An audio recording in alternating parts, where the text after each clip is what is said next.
What's up, my friends? Welcome to this episode of the Whole Health with Rob Carney Podcast. So this is a platform to connect with and share the stories of health professionals, personal development leaders, and health entrepreneurs who are making an impact in the world. So someone who fits very well into that category is our guest today, Mike Salemi. So Mike specializes in human performance and is a sought-after international presenter in the field of health and fitness. So Mike has a diverse background in strength and conditioning and has competed over the course of 15 plus years at an elite level in powerlifting and kettlebell sport. Through his own path of resolving sports-related injuries, Mike understands the importance of integrating the body, mind, and spirit as a means to foster high performance for the long term. So his motivation is to help athletes, fitness professionals, and coaches discover their own potential from the inside out. Professionally, Mike has served as a Division I strength and conditioning coach for Santa Clara University, as well as being the trainer to elite athletes across a wide range of sports. So his focus is teaching educational workshops, certifications, and creating programs on unconventional training that builds more balanced athletes. So as you'll see here, Mike is obviously incredibly knowledgeable about all things athletics, specifically the kettlebell. But we also see the other side of Mike, where he is just a truly authentic human being who lives with presence, with compassion, and just truly love at the most basic level. So connecting with Mike was really a special experience, and I'm so grateful that he was here today. So if you like this conversation, I would really appreciate if you give the podcast a like, a subscribe, a share. It really helps out the platform. And stay tuned to the end. You'll hear from some of our sponsors that would also help in supporting this platform. A lot of the great superfoods and biohacking tools that I found to really support me, a lot of my team members, clients. So stick around. Please like, subscribe, share. And without further ado, here's the man, Mike Salemi. Mike Salemi, the Kettlebell King. Welcome aboard. Thank you, brother. So obviously, you're a very well accomplished man in the world of the kettlebell. And, I know that you're recently doing the combo facilitations. You got a lot of cool things that you're involved with in all things holistic health. I know we both studied under Paul Chek. I believe you're also a level 2 holistic lifestyle coach under Paul Chek. So I'd love to hear your story, man. Where did this whole health world start for you? Bring us from the past to the present moment. Yeah, when it started, I would say I'll always say athletics for me have done so much. I would say being an athlete or my association with athletics via gymnastics at a young age to powerlifting, Olympic weightlifting, kettlebell sport, sports in general have been the biggest just nurturing ground for so many of the things, if not all the things that I'm doing today. And so when I started off, I was a gymnast growing up, never super high level, wasn't going to, go to the Olympics or anything like that. But at a young age, gymnastics was the foundation that gave me movement awareness, gave me confidence, really taught me how to become a student, because a lot of times when you're doing new skills as a gymnast, you've got your coach there who's spotting you, and you put your trust in that coach. And a lot of times, even if you've got a personality and you want to kind of, screw around a little bit, you'll get yourself put in check when you miss a move or you fall on your head or something like that. So, gymnastics for me was absolutely critical with so many things that I'm doing now. But the transition out of gymnastics happened when I had a pinched nerve in my lower spine. So I had a pinched nerve in my lower back. And at that time, I was about 14. So right around when I was having a growth spurt. And I knew that I wasn't going to go super far in gymnastics. I enjoyed it, but I knew I wasn't going to be winning the national championships or anything like that. So I took up high school football. And the funny thing is in football, I think I was a second or third string running back, and I'd never played football before, and I could move okay, but my favorite part, hands down, was in the gym. 100%. My favorite part, they had to pull me out of the weight room, or I remember just always wanting to just finish, whether it was bench press, pull-ups, whatever it is, just always trying to go as far as I could with those things. And the person who actually rehabbed me from that lower spine injury was a chiropractor who was a bench press world champion. And I became friends with him, got to know him really well. And one day he's like, Mike, from what you're sharing with me, and his name is Dr. Mike Ludovico, he goes, from what you've really shared, it really seems like you love weightlifting. Like you love all the lifting stuff. You don't really care about football. And even in gymnastics, that's what I loved the most oftentimes was we had Friday strength and conditioning days. So he actually invites me into his basement powerlifting team. And so I started there, and then I was competing for over 10 years. And as soon as I got in that gym, man, I just knew in some way, shape, or form that that's what I was going to be doing for a long, long time. So that's kind of how my love for training came. And in that same gym, I met a guy named Ed Barnes who he was like, man, like, you're really good at this stuff. You love sharing, what you're learning, what you're reading. I was like behind me, like back then these are all like old translated Russian books on Olympic weightlifting, because way back then, like you couldn't really find, really any good information. Everything came literally from the Soviet Union. And one of my biggest mentors was also Louis Simmons, who's a big powerlifting guy. And then, so basically he was like, I've got a buddy who runs a gym and I think you should meet him. So he brings me into the gym, and this guy ran a holistic lifestyle center, and he had modeled his whole gym after Paul Chek's teachings. And so he took me under his wing, and that's kind of been the transition into like all the holistic stuff that I teach today.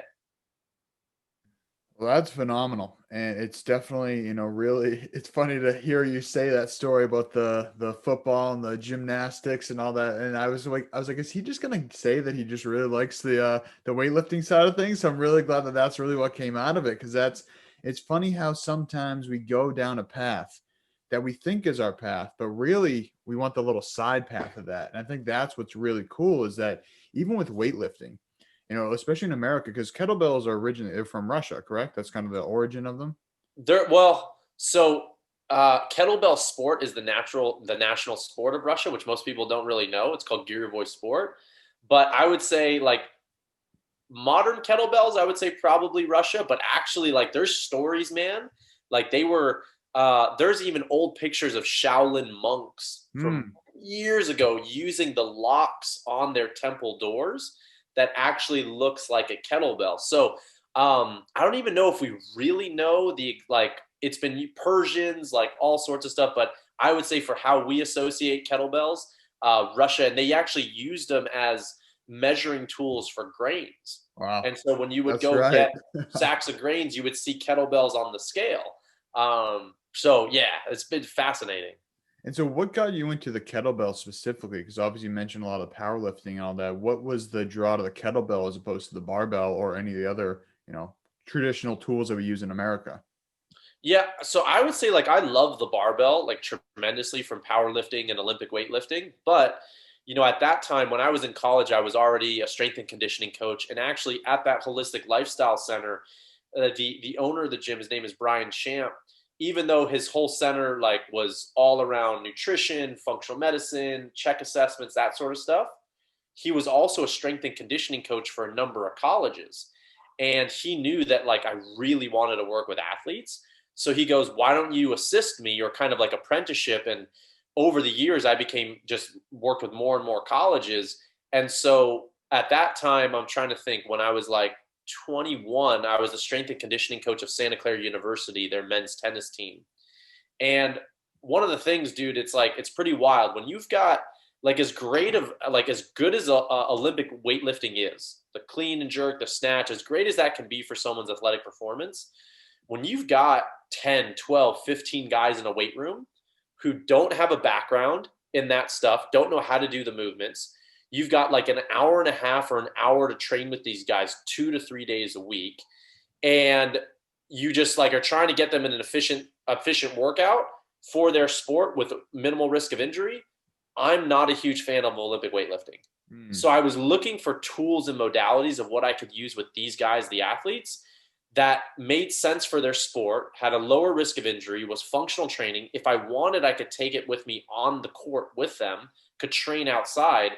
And so that was the first inspiration. So I started taking all these courses and started learning as much as I could. And then I was like, fuck, this thing's awesome. Like this thing rocks.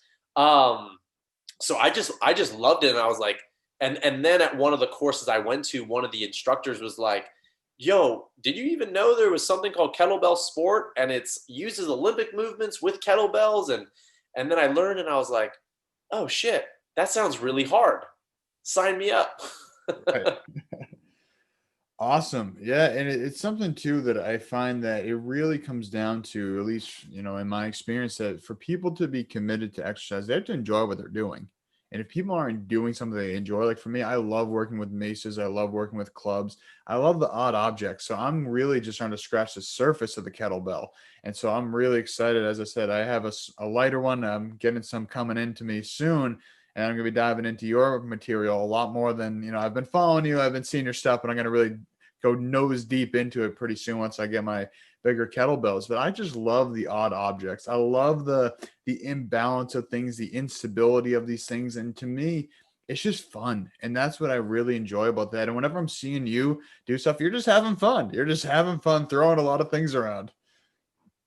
Dude, I'm happy you shared that because it's like one thing that I've learned is I used to be so much about reps and sets and rest periods, and that definitely has a place. Absolutely does if you've got a specific training goal. And I will say, so much of my training now, like I don't really care too much about that stuff. It's literally like play and fun and skill development is like skill development and play. Like I love working on new skills and getting creative. So that's like number one for me. And then getting a quote unquote workout or whatever it is just happens. Right. The byproduct. Like, as a byproduct. But it's like, just like what you said, it's about play and fun. And I think that is truly the most important thing for having something that you're willing to do for not just today, but years down the road is, do you really truly enjoy it? Or are you like hating what you're doing, Absolutely.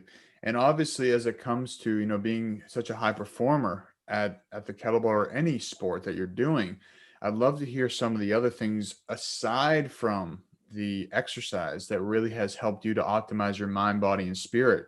Because, with Paul Chek, we talk about the 6 foundation principles: moving, thinking, breathing, nutrition, hydration, sleep.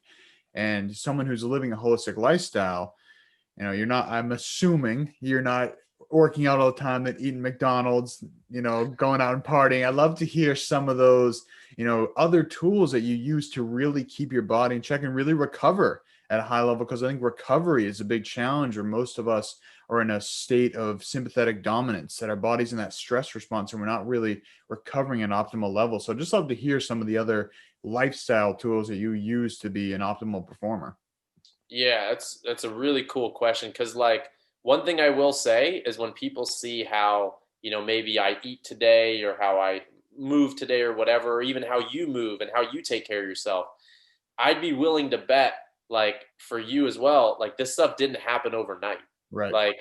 Like since I've been meal prepping since I was 14 years old. As soon as I got in that powerlifting team, I was basically cooking all my meals and so it's been a long time. So like when people see like a meal prep when I'm traveling or like, me getting my food dialed in, they're like, oh man, I could never do that. And it's like, no, not necessarily. It's just, I've like developed the reps where legitimately in like an hour or 90 minutes, I can cook like 4 days worth of food. But that's just because like I practice this stuff. And so the first thing I just want to share to anybody who's listening is just know like, even the smallest step that you take is still a step in the right direction. And like when you understand, just like what you're saying, for me, one of the biggest missing elements in sports performance, or just let's just say performance in general, because it's really all the same. It's just kind of what if it's more training or in work, whatever. But like health is the foundation for high performance. Right. Like that is probably the biggest message that I try to preach out there, that I have to support athletes or trainers or coaches, is like, yes, I can get super scientific on program design. I geek out on that. Periodization, I love it. And I'll tell you what, it doesn't mean shit if you're not drinking water, if you're not sleeping, and if the food you're eating is crap. like, and you're not managing your mind. Those foundation principles, I would say if people focused 80% on that and 20% on really, if they just focus on play and then 80% on the foundation principles, watch not just your performance, but everything in your life, how you feel about yourself, how you communicate, all change. So I would say like the biggest thing is truly those foundation principles and having an honest conversation with ourselves about where in any one of those we're either in excess or deficiency. It's really, well, it's simple, but it's not easy, but it is truly simple. So that, and actually I'm looking down my street right now. I've got 4 fast food joints right down my street. So I grew up with McDonald's, Taco Bell, Carl's Jr., and Pizza Hut. So, and trust me, when I was a kid, I loved them all too. Yep, like I ate them. You know what I'm saying? I do. So I'm human too, and I love treats even today. But today, if I'm going to eat a treat, it's going to be the best goddamn piece of chocolate. Right. It's going to be high quality. Like, it's going to be sourced. So I'm not against having fun at all. But what I am is let it be a conscious decision. Make sure you're balancing the other factors in your life. And if you're going to treat yourself, fucking go for it with the highest quality thing you can do. Totally agree. And I love what you said there. As Paul Chek says, there's a lot of fit, sick people that can be really strong, but they have a lot of dysfunction in their body and they're not really that healthy. So I love that you said, a lot of it is those other factors. And even with you said with treating yourself, for me, I used to love freaking brownies growing up. That was like, oh my God. So now I make black bean brownies. They're pretty damn good. Like those are still really good. And as your taste buds adapt and develop, like I don't even like regular brownies anymore. It's too much sugar, just like all that processed garbage. But I love black bean brownies. I don't eat them every day. They're still a treat, but it's like, just upgrade the quality. Like you can still have these delicious treats. And like you said, just get the best available.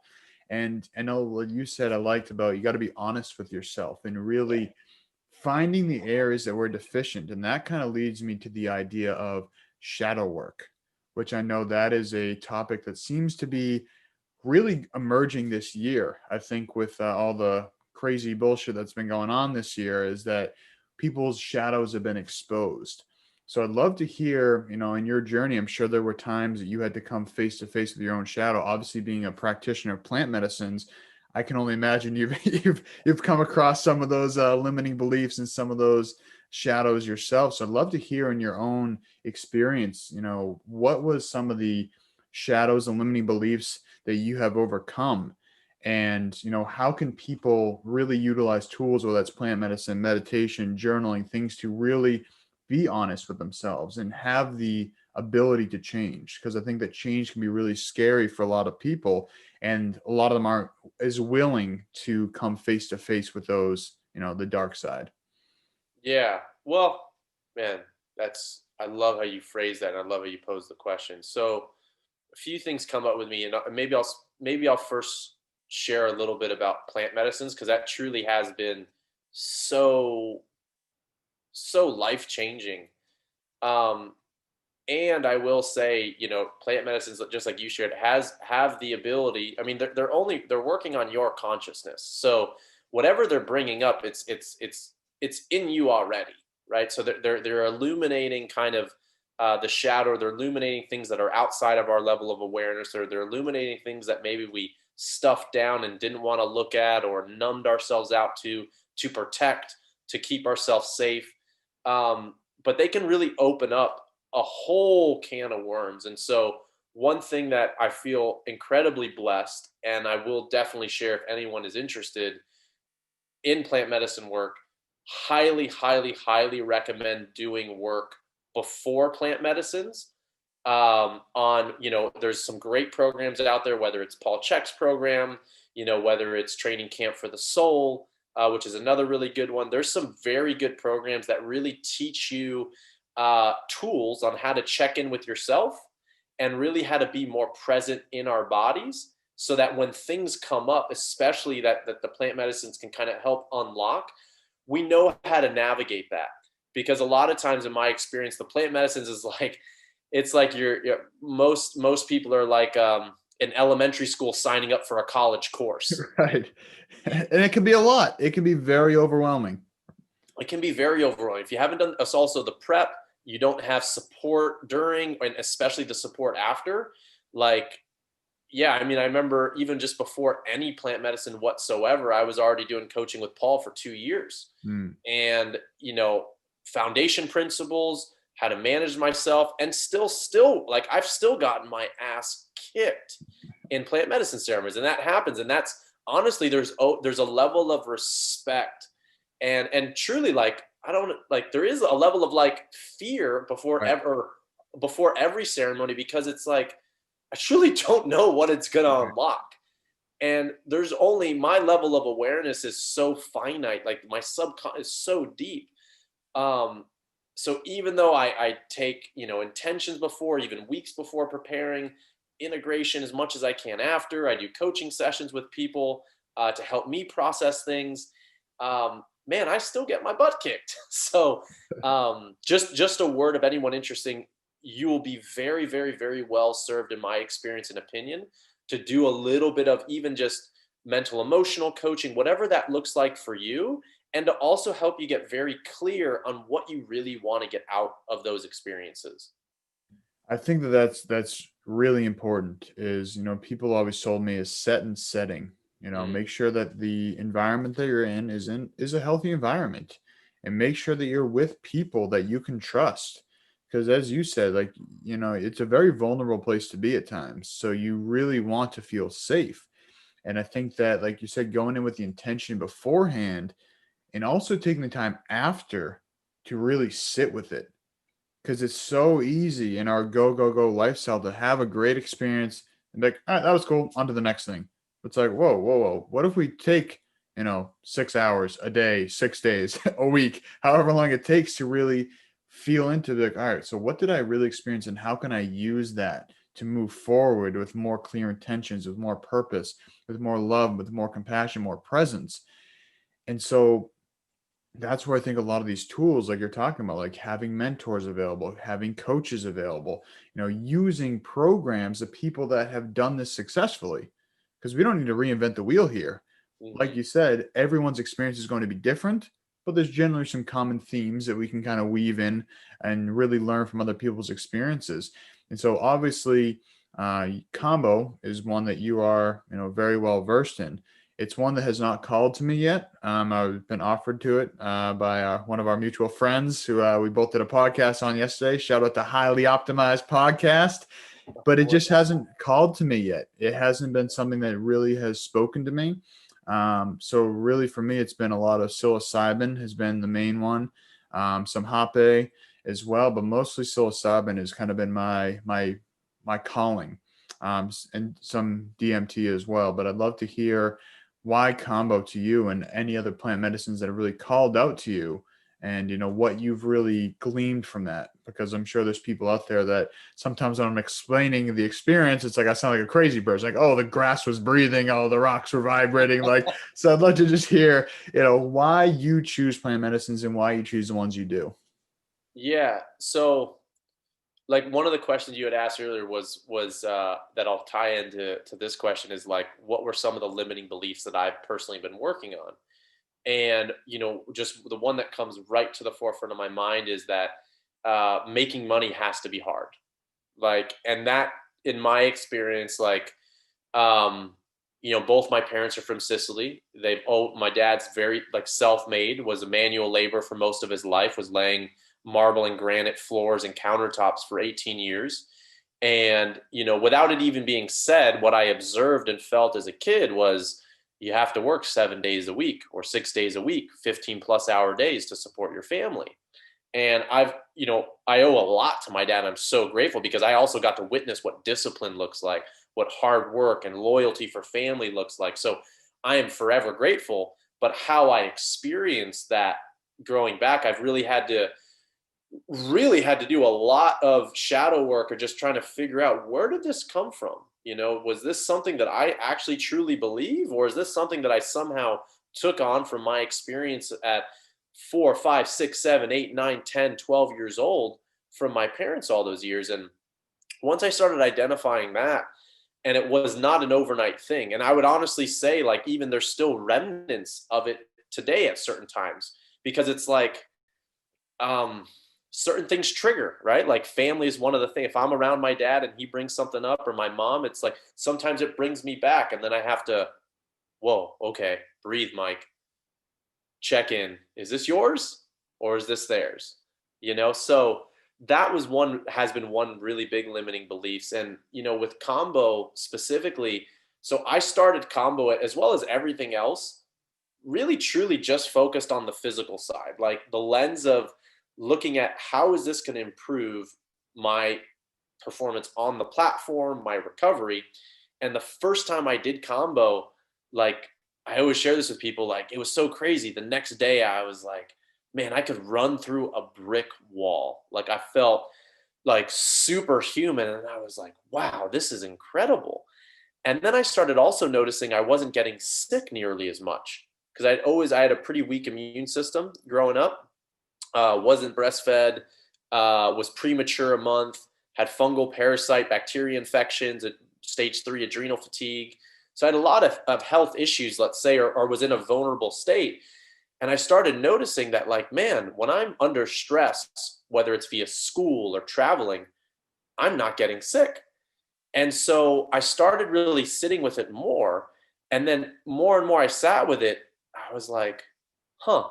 And I shared this with our buddy Ryan yesterday, and he had a similar experience in his own way. But, I always thought I can never serve it as like a white guy. I was like, part of me really wanted to share this with people. And I was like, no, dude, it's not for you. Like, that's not your thing. And that's a limiting belief in and of itself.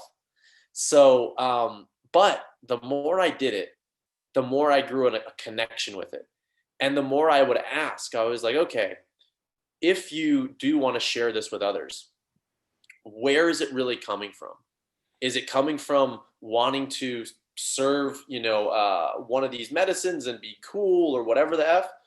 Or is it really coming from a deep, genuine desire to want to help, support, and hold space for people to have their own healing experiences and their own transformation, whatever that looks like for them? And dude, I tell you the truth, it started showing up in so many dreams and so many visions. I would see statues and figurines. I don't have them around me here in my office right now, but I used to see frogs everywhere. Wow, that's Like cool.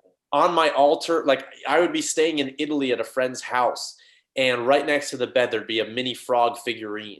And then I go visit a friend and there'd be a frog doorbell. A doorknob would be in the shape of a frog. And I was like, okay, I'm listening. And since then, man, it's just been one of the most, if not the most gratifying, purpose fulfilling things in me that I'm super grateful that I'm going down the path for sure. Awesome. And for anyone who's not familiar, combo is often referred to as the frog medicine. So that's where that frog imagery is coming from. So that's really cool. And Mike, it's something that there's no one size fits all. And these are all just tools that we're talking about. The kettlebell is a tool, combo is a tool. Everything that we've shared, shadow work is a tool. And one really important piece that I tend to leave with my clients, anyone on my team I'm working with, is look, we're not trying to have the skeleton key. We're not trying to say this is the one thing that solves everything. We're just putting more tools in the toolbox. That's really all we're doing, is saying all these things are tools. If you say you have the best hammer in the world, but if you have a screw, that's not the right tool. You can have the best hammer in the world, but if you're trying to get a screw in there, you want a screwdriver or you want a drill. So to me, it's really about really equipping people with the right tools. And so with that being said, I'd love to hear some of the daily practices that you embark on. For me, it's movement is a big piece of mine, whether that's walking, Tai Chi, exercise. For me, I need to move. If I don't move, I can't, I'm not productive that day if I don't do some form of movement. And that's one of my biggest priorities every single day, is getting some form of movement in. So I'd love to hear some of the practices, some of the tools in your toolbox that you find to be the most beneficial just for your overall health and happiness on a regular basis. Yeah, so that's super important, because like it's been interesting. So many things have changed over the years, and I'm always kind of tweaking and fine tuning and exploring things. But I'll definitely share some of the things that have been the biggest, most impactful, and have really stayed with me. Um, and I also, just to comment, I love what you shared about them being tools, because let's just say, whether it's for my own, like a problem or a challenge that I'm trying to resolve myself, or if a client were to come to me, like, sure, someone could specifically come for combo, for sure. If they heard about it, they want to try it, they could for sure specifically be looking at that tool. But usually someone's coming in, or let's say myself, like, hey, I'm really tired. Like, I'm really trying to get my energy up. And that's why they may hire a coach. Or, hey, like, I really want to improve, the strength of my lower body. There's a million and one tools you can use to improve lower body strength for a sport or whatever. There's so many tools you can do to help someone improve their energy, right? And so oftentimes it's like you take all the skill set, you take all the tools, and then based off of the person in front of you, you get to pick and choose what is the right one for this time. Because, plant medicines, as an example, are not right, I would say, are not appropriate for everybody, and specifically at a particular time. So maybe at that time, you've got to do a lot more just a mental, emotional exploration and coaching first, like we were talking about. Then maybe you clean up their diet a little bit. Then maybe improve their sleep. And then maybe 2-3 years down the road, if it's deemed like even needed, maybe that's where you go then. But with that said, some of the biggest things that show up in my daily practice is some way, shape, or form a practice of gratitude around my meals. So every single meal, my hands go over my food, and it's a moment for me to breathe, to connect, to give thanks. And then if I am eating with anybody around me, like my partner or friends or whoever, it's a moment of community connection. And that's something that, like, doesn't waver. It's been years, and that's brought me just so much peace and so much connection with the food that I'm putting in my body. Another really important thing is some way, shape, or form of breath work. And breath work can mean a million and one things, but for me, it's just tuning into what type of, where I'm at energetically and emotionally. And if I do need to be picked up a little bit, then it might be like a fire breathing or like a piston breath. If I do need to really down regulate and calm down, then it might be like a 4-7-8 breathing, where you inhale 4, hold 7, exhale 8. So breath work, gratitude. I will say movement for sure. Like, I'm a mover, and sometimes I don't realize, like, today it's nothing like I used to be in terms of when I was competing. Like, for so long, that was my association with movement. And that was a very, very hard training, all that's like very frequently. Now I teach and I move just to really feel good. So sometimes I have to remind myself that if people from the outside looked at what I was doing, they'd be like, dude, you're moving a lot. Like, but comparatively, what I know is normal or used to be normal for me, it doesn't feel like too much, but movement for sure is also a huge part of my life as well. I love that. Yeah. And I found definitely through the gratitude practice, especially around meals. I mean, I definitely sense a little Paul Chek influence there, as that's where I really learned of that practice. So with, my two buddies out here, Ed and Jordan, that we co-founded Ice and Iron, we hold a community space for once or twice a month. We get everyone together and, we circle up, set intention, do some Tai Chi, get some energy flowing, do a workout. We've got a bunch of toys, maces, clubs, tires, rock stacking, just tires, a lot of fun stuff. And then we'll do some breath work. And then we'll do ice bath, sauna. Then we reconvene for a closing circle. And at the end, we try to do a meal together, the three of us. And we always, every time we have a meal together, not just at these events, but we'll come together for a meal and just sit. And sometimes, my body's like, man, I'm starving this whole day. I just want to eat. But just having that space, taking those 2 minutes, 3 minutes, 5 minutes, however long it is, just sit there, like you said, hands over the food, feel the energy of this incredible food that is about to become part of me, and express gratitude for not only the food, but for the people that are sharing this meal with us. And that is just a practice, like you said, that has just been so monumental on so many levels. I mean, at the most simple level, getting into that parasympathetic mode, like you mentioned, to really be able to rest and digest. Because if we're stress eating, which I used to, eat on the go, I'm getting in my car, I'm taking a bite, I'm driving, taking a bite, walking to the meeting, taking a bite. So really slowing down, and I'd say making mealtime really a sacred practice where I'm not doing something else. I'm just eating has been a huge piece. And I'm not perfect at it by any means, but as often as I can, just like you said, sitting there and just enjoying that present moment, I think can be an absolute game changer for a lot of people. Yeah, I would totally agree, man. That's definitely something that Paul Chek, I would say, was one of his like just probably, yeah, most impactful things that I do just daily. And I think it's too because like if you think about even breathing, right? We breathe over 25,000 times a day. Obviously a good amount of that we're sleeping, but at least when we're conscious and we're waking, we can put our energy, our attention, our awareness into the quality of the breath. And with that becomes the practice to create it. It basically you're integrating a program into your nervous system on this is how I can down regulate, up regulate through breath. And through that practice of eating and saying that prayer, we all are probably eating approximately 3 times a day. So if you do 3 times 7, you've got a minimum of 21 opportunities a week to slow down, to check in. And just like with weightlifting and just like within the gym, if you want to be a high level athlete or high level coach, it takes repetition to build those quality skills. And so through that practice of checking in with your eating, you're basically like, you're practicing the skill of self-awareness. And you can take that skill and you can apply it to when you're having a conversation with a loved one, when you're working on a project for work. You could take it into so many different areas. And also too, like even when I've been traveling a lot, and pre-COVID, I was on the road almost 6 months a year, traveling and teaching. And I would do my best to eat as good as I could, but just sometimes, like, just not great food was available. So certain times you'd have to make a conscious decision about what you choose to eat.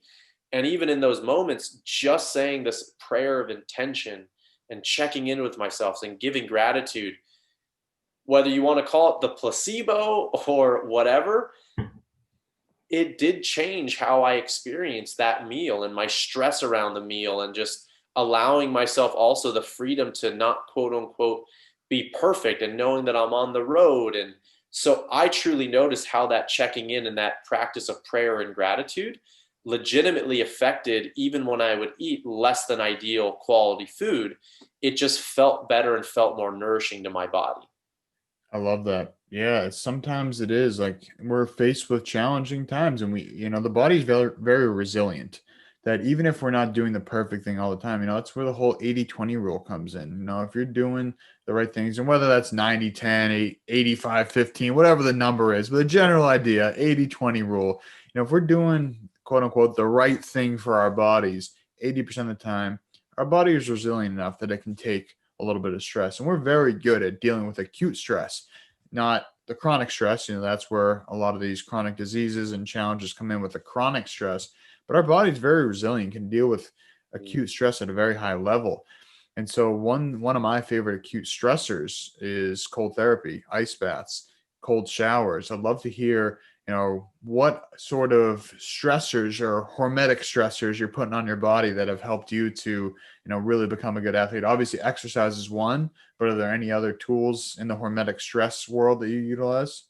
Yeah, so cold definitely has been a really big one over the years, and at least how I've been using it more lately has been, as opposed to doing like let's say a tub full of ice and doing it for anywhere from 3 to 5 minutes. I've actually been reducing or increasing the temperature so it's not nearly as cold.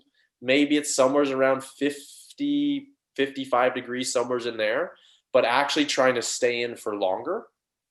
And the whole focus on that has been and actually sometimes it can actually take me like 10-ish minutes even just to enter the tank.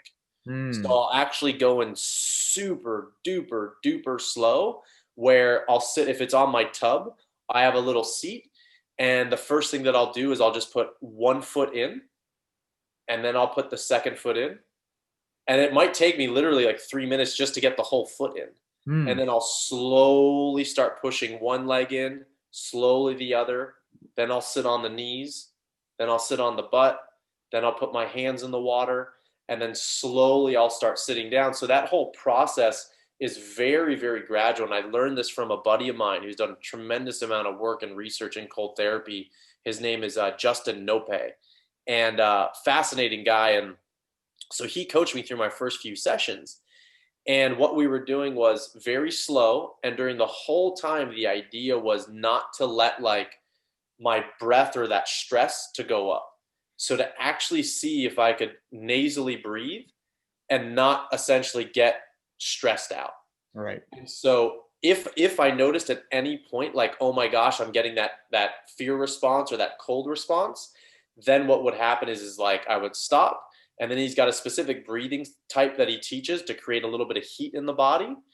And that process, so I'd be in the total from start to finish about 25 minutes from touching the ice to getting out.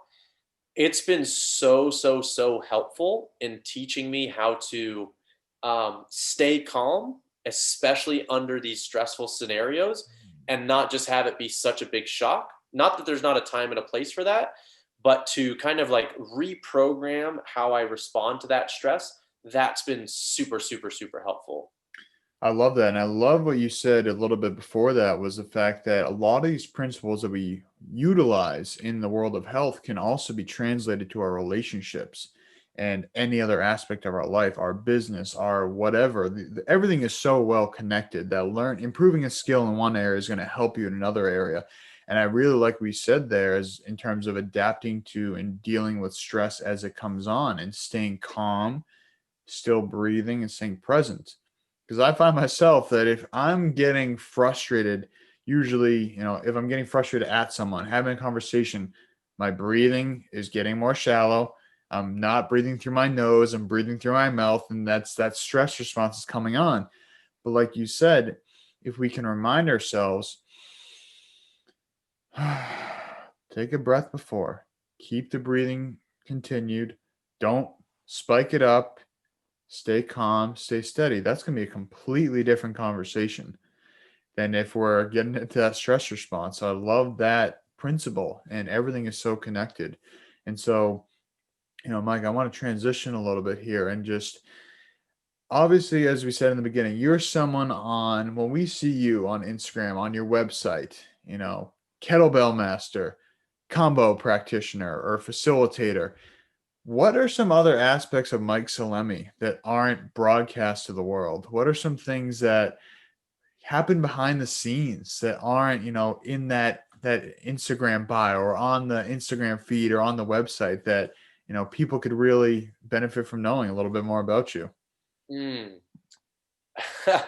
So I think now I'm getting a little bit more comfortable, for sure, with just the more I've been sharing, to share more parts of myself on social media. Like in the beginning, for so long, I just thought like, yeah, people just want to see kettlebell videos, and maybe a lot of them do. But what I'm really realizing is, people want to meet you. They want to know you. They want to see you fuck up on things. They want to see you make coffee. And so I'm getting way more comfortable sharing more aspects of myself. And I would say I experience myself to be this, but also I definitely would say my partner, my family, and close friends would say this as well. Like, I'm pretty like lighthearted and goofy, and that's a huge side of like my life. And being Italian, like my dad's from Sicily. He's super passionate. Like my whole family talks with their hands. Like you could have full blown conversations without even no verbal. My aunt, like she'll be grabbing a turkey leg and having a conversation. You'll get whacked with gravy in your face.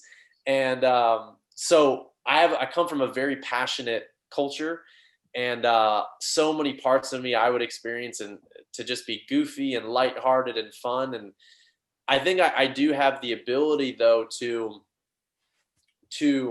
flip a switch very quickly and easily, like very quickly. Like if it's time to serve combo, like I will just boom, drop in and just go boom inward very quickly. When it's time to train, like it's legitimately like I'm about to rip a door off. I might be calm on like it might look calm, but like when it's time to get under the bar, there's nothing else on my mind aside from the activity at hand. When it's time to make espresso, like it's for me, it could take me an hour to make one shot, but I may be praying over if I'm grinding, if I'm even roasting beans, I have a roaster. I might have a rattle and I might be singing in front of the beans. That happens all the time when I would roast. When I'm grinding, can you please make a video of that? I would love to see that video. oh, yeah, I guess it's doing all these things and doing my best to just bring more intention around it and to enjoy every aspect of it. I remember I was working with a client upstate New York, well off guy, and so he would actually, I would stay at a monastery, and he would put me up during our sessions, and right very close to him is where this monastery was. He's in a beautiful area in upstate. And so I would stay there. And the coolest thing is I got to eat in the morning with the monks. And then I get to stay there at night. And usually at night I would do a one-on-one session with one of the monks. And every time I would eat, it was so cool because I would they're from Korea. They were so curious about me and I was so curious about them, and they wanted to practice their English too. And but one guy, it was so crazy, bro. Like we were having this whole breakfast conversation and he legitimately looked like a 10 or 12-year-old kid with just pure excitement and wonder. And I joke you not, he was legitimately just changing a light bulb. And I was like, it sounds like something from a movie, but he was so excited and wanted to share what he was learning and watching a YouTube video and I was like, wow. And I also remember another instance. So everyone there, if you're staying there, you're asked to contribute something. And I was asked to contribute in the kitchen. And I was asked to contribute one day, and then I couldn't make it because I was at a session with the client. And so when I came back, he had like a very stern conversation with me and was like, it was very humbling. I felt like shit, to be honest. But basically he was just like, you don't realize whether it's your contribution in the kitchen or you just not being present for a meal and not letting us know. Every single time that someone cuts that carrot, they're doing it with the utmost focus, presence, precision, and gratitude. We grow those carrots here. And the next day when I was eating breakfast, I looked and I could see the people in the kitchen. And it was like, blew my mind and blew my heart open. I was like, wow. So whether it's the food that we eat or the coffee that we make or whatever it is, bringing that level of just intention, awareness, sacredness, that's something that I'm doing my best to share more on social media because it's truly how I live, but it's really almost in everything that I do, or everything that I try and do. That's awesome. Yeah. And the challenge with that, it is hard to show that on social media because you are being so present. And that's something that I find is, it's kind of bittersweet. There's days where I'm so present, but all of a sudden I'm like, I started the intention today. Oh, I want to post like 6 times on social media and I've done 0 because I've been so present. So it's like, it's a good problem to have that I'm being so present that I'm forgetting to post, but it's hard to kind of show that side of time. So, if you figure out how to balance that, I'd love to hear that side, but you really brought me back there. I spent about 4 months in Asia, in 2017. I lived in Sri Lanka with one of my good friends from college was Sri Lankan. His parents owned about 250-acre farm out there, and it was middle of nowhere, Sri Lanka in the jungle, and no one spoke English. Most of them had never seen a white person before. And I'm 6'1", and so I stood out tall, white, blue eyes, like just everything that doesn't scream Sri Lanka. So like you said, they were so curious about me, and I was so curious about them. And we were learning each other's languages. Like with the kids at the school there, I'd point to a stick, and I'd say stick, and they'd say it in Sinhalese. And so that's how we would learn to communicate. And I mean, I could speak English with my friend and his family. They, went back and forth between the US and Sri Lanka. But like you said, it was just watching these people with such presence because they don't have TVs, they don't have computers, they don't have smartphones. Like me trying to explain to one of the few people that spoke somewhat English what an iPhone was, I was like, I don't even know if I want to do this. Like, is this going to ruin their life if I tell them about, like, I can do the whole world from this thing? So that was a really humbling experience being there. And then I went on to Thailand after that and did a silent meditation retreat out there. And when you said the monks, it was at a monastery with monks there. And so that was such an experience. Watching every single step was intentional. Every single moment was pure intention. And I remember just observing, be like, what an incredible way to live. I personally don't want to become a monk, but using those principles Yeah. is really fascinating to me. And like you said, in the dining hall, just watching the food being prepared. And, the mealtime would be like 90 minutes. And at that point, I was scarfing down food a lot faster than I am, now. But just watching, it taught me a lot of patience. They're chopping the food, they're serving the food, they wait till everyone gets the food. And there was like 30 people, so it took a while to get everyone the food. Then we're holding hands. Then we're setting our intention. Then we're praying. And it was so slow. And I remember the first couple meals, I was like, oh my God, I just want to eat. But then by the end of it, it was like, this is amazing. This Yeah. level of presence and this level of intention is just mind blowing. And I'll never forget when I landed in JFK Airport in New York. And this is the first time in 4 months I've heard massive amounts of English just everywhere. And just realizing everyone's complaining about the simplest things. No one is present. Everyone's checking their phones, walking and checking their phones, listening to music, bumping into people. Like it's just chaos, no presence. And I remember just that distinct transition of like, wow, there's great benefits to our Western society and there's great benefits to Eastern society.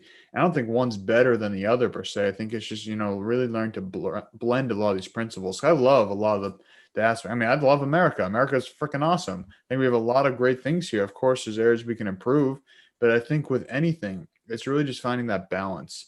And so one thing that I, really have appreciated of seeing your journey from afar and now hearing, connecting with you on a deeper level is just seeing that balance that you really embody. And that's something that I really appreciate and just want to acknowledge you for because, it's truly inspiring. Thank you, brother. Thank you. One thing that as you were sharing about when you were working with the monks and even on my trip, one thing I always like, this was a story of mine that like I always, and still to many extents, like put those people like on a pedestal, like they are the embodiment of Definitely. mindfulness, and in many respects they are, right? Yes. And it was so interesting. I was thinking of this story. There was a guy who I connected with. He's the monk that I would always do an evening session with, and I remember just being like I felt like he helped me so much. At that time, someone in my family was sick, and so every morning when they would do their 5 a.m. meditation, the whole monastery would say a prayer for my loved one who had Mm. cancer.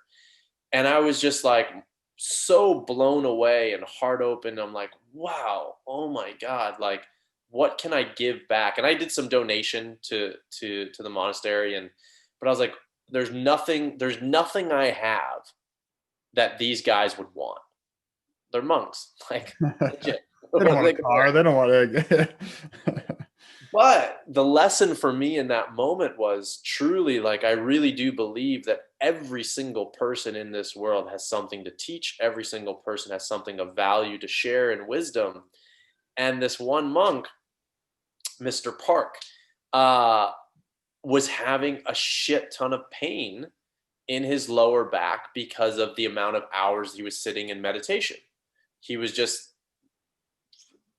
it would just lit up his back, and he actually was, they moved him from another monastery to this place because he was the head gardener at another monastery, and that's what he loved doing. The dude loves gardening, but he had to be pulled from that work, and they had to transfer him because he was in such bad back pain.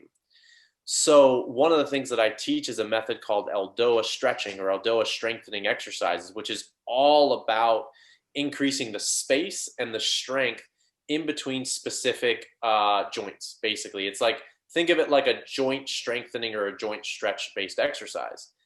So after doing a little assessment on him, because he knew what I was there for, and I was doing some coaching for one of the members, and my client, and he was like, do you have anything that you can do to help my back? Like, I can't garden anymore. It hurts when I'm sitting in these hours of meditation. And I was like, actually, yes, that's actually exactly what I do. And so it was it just felt incredible. But it was such a learning lesson for me that, like, even I have something of value that can benefit the life of a monk who doesn't really need anything but is in pain and is a human. So it was just a reminder to me, like, yo, we all have something to share and of value, and we can all benefit, even if we don't think we can, because we truly don't know what's going on with another person. And as long as we're human, we've got a lot more similarities than we do differences. That's a beautiful story. And you know what really came up for me in that moment was, no matter what, if we feel we don't have anything to give, we can always be present and be loving and compassionate with people. I think that's really, if there's nothing else we can do, just do that. Just be present and give your time, give your presence, give your love, and just listen. Sometimes that's all people want. Maybe this monk is tired of meditating all day and sharing. Well, I got some nice sunlight coming in on my face here. Shift over a little bit. But yeah, so it's, I think that if we can just learn to be more present and really just give that love, that way we always have something to give to people. And I think at the end of the day, that's really what it comes down to, is just the more present we can be, the more love that we can share. And that's what I love, having these conversations with people like you, is just being able to connect with people and then share your story, share our conversation, which is a story. And this is a very unique experience that will never happen exactly the way it did today again. And I think that's what's really cool about these conversations. And what I've really found with the podcast is that I was really having a lot of great conversations, and then, I didn't record them, and it was great, but there's so much to share. And so that's where people like you, it's just really inspiring to hear your story and just see how you live. And, I want to thank you for being here and give you the opportunity to, share more about what you're up to, where people can find you, and just learn more about all the cool stuff you're doing. Dude, well, thank you so much, brother. This has been like it's funny, just, yeah, time flies. And yeah, I really, really, really have enjoyed connecting with you, and hopefully what we shared, it can benefit the audience. And if anyone is interested in learning more or getting connected, Instagram right now is probably where I'm most active, and that's just my name, Mike.Salemi. And then in terms of my website, that's also a good place for just general kind of connecting to all my programs, which is MikeSalemi.io, not .com. And then if anyone is curious about really learning a holistic approach to, yes, kettlebells, it's the main tool, I would say, but really learning a healthy training lifestyle, I've got a program called Kettlebell Lifestyle that we were briefly, touching on earlier, that really is, it's 50% on the lifestyle aspect, and then 50% on a follow along guided workouts with me. And it will take someone, depending on, there's 2 levels, whether they start as a beginner or an intermediate, could take between 9 to 18 weeks. And it's really been my baby. And so much of like what I did with Paul as a client and as a student is directly into that program. And it's definitely something I'm like super, super, super jacked about, for sure. Awesome, Mike. Well, I'm going to, as I said, once my kettlebells come in the mail here, that's going to be an area I'm diving into. So again, I just want to thank you for being here. Thank you for being you, and just thank you for sharing all the wisdom you have, and certainly looking forward to meeting you in person, which will be an awesome moment I'm really excited for. And hopefully I can foresee that being at Paul Check's house. I know he's going to be having another Zen the Garden soon, which I had another event I was doing that weekend at the last one, and whether that was, I think it was November or so. So the next one he does, I'm dropping everything and I'm going to be there. So hope to see you there as well, my friend. So again, thank you for being here. Likewise. Thank you for having me, brother. Thank you so much for listening to this episode of the Whole Health with Rob Carney Podcast with our guest, Mike Salemi.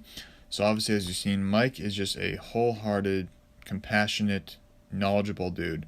So I'd love for you to check out Mike. I'm going to put the link to his Instagram, his website, and as well as his Kettlebell Lifestyle course, which is a complete program.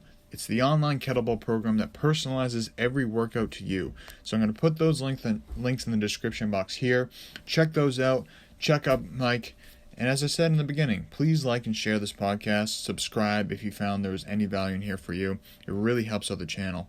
And another way to support me, support the podcast, is by really using our Superfood sponsors and some of the biohacking tools that I have associated myself with. So the one I want to talk about today is the classic Purium green juice. It's the Appleberry Power Shake. You get organic greens in there, wheatgrass, spirulina, alfalfa leaf, all things that most people aren't getting in their daily diet unless you're using supplementation. And these are great ways to really fuel the body with greens, get that chlorophyll in there, all these different minerals and vitamins that are not found in most foods. So this is with a company that's also going plastic free, so I'd highly recommend getting the Terra Pouch, which is a biodegradable hemp packaging that you can put in your compost when you're done. So minimizing the waste with this product, with this company. So you can use the discount code WHOLEHEALTH to save $50 off your first order. So the Power Shake normally costs $100, so basically you're getting it 50% off, which is pretty incredible. And some of the bigger packs there, the Ultimate Lifestyle Transformation, which the Power Shake is a big piece of, you can get that, save 25% off, basically $105 off. It's a less than $11 a day to get 30 days of nutrition, get your really clean energy in there, start the new year off right. Check out some of the other sponsors that we have, like Bioptimizers, Mushroom Revival, we have BioLite, we have Aries Tech. And so you can find all those. I'll put those all in the description box here. Check them out. Share what works for you. Would love to hear your feedback. And I really appreciate all the love and support you've given me. This is going to be the last podcast of 2020. So Mike, you secured the last spot for 2020. Congratulations, my friend. Let's make 2021 an even better year than 2020. Thank you so much for your love. Thank you so much for your support. Let's keep it going.